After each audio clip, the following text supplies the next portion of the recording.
Assalamu alaikum, I'm Aisha and you're watching Samaa News. Here are today's headlines.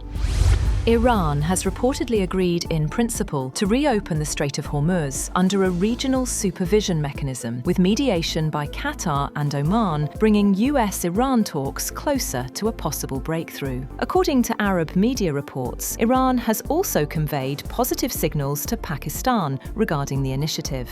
Under the proposed arrangement, vessels entering the Persian Gulf would travel through an Iranian-controlled route, while outbound ships would use a route overseen by Oman. Service charges would be collected for maritime security and environmental protection.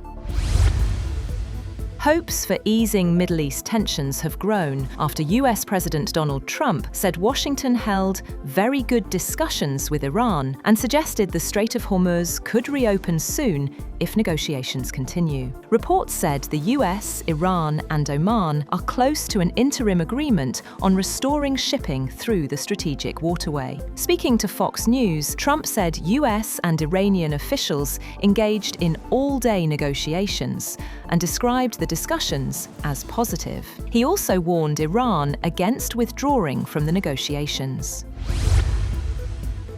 A proposed deal between Iran and Oman will give Tehran control over ships entering the Gulf through the Strait of Hormuz, in one of the biggest concessions yet to Iran. Despite the apparent step towards yielding to Iranian demands, sources pushed back against assertions by US President Donald Trump that a deal reopening the strait was imminent, saying important details still had to be agreed. One of the regional sources said the concession has already been made regarding some form of control over Hormuz. The other regional source said there were still details to be determined about how control would be defined.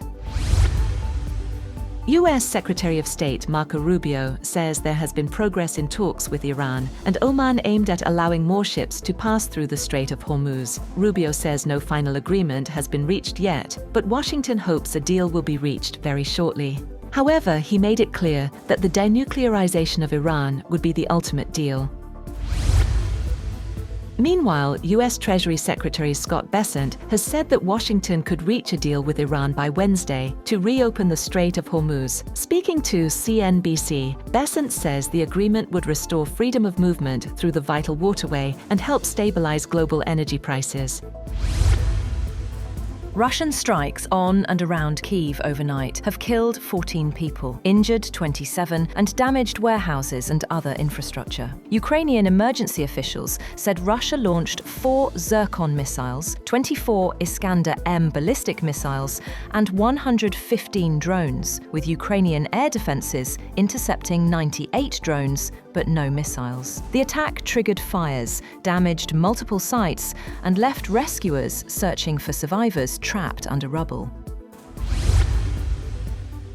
An Indian-flagged vessel has sunk in the Red Sea near Yemen after being struck by a projectile, with all 14 crew members, including 13 Indians, safely rescued by the Yemeni Coast Guard. Yemen's internationally recognized government blamed the Iran-backed Houthi rebels for the attack, though the group has not commented. India's foreign ministry said it is coordinating with Yemeni authorities to assist the rescued crew. The incident adds to growing concerns over maritime security in the region amid repeated attacks on commercial vessels.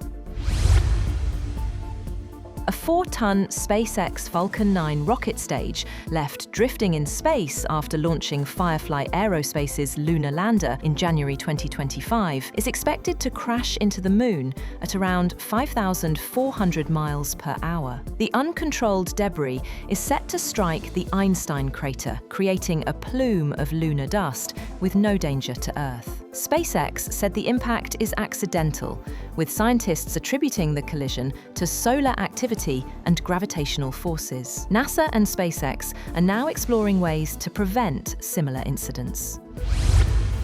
That's all for now. For more updates, visit www.samaa.tv. Thank you for watching Samaa News.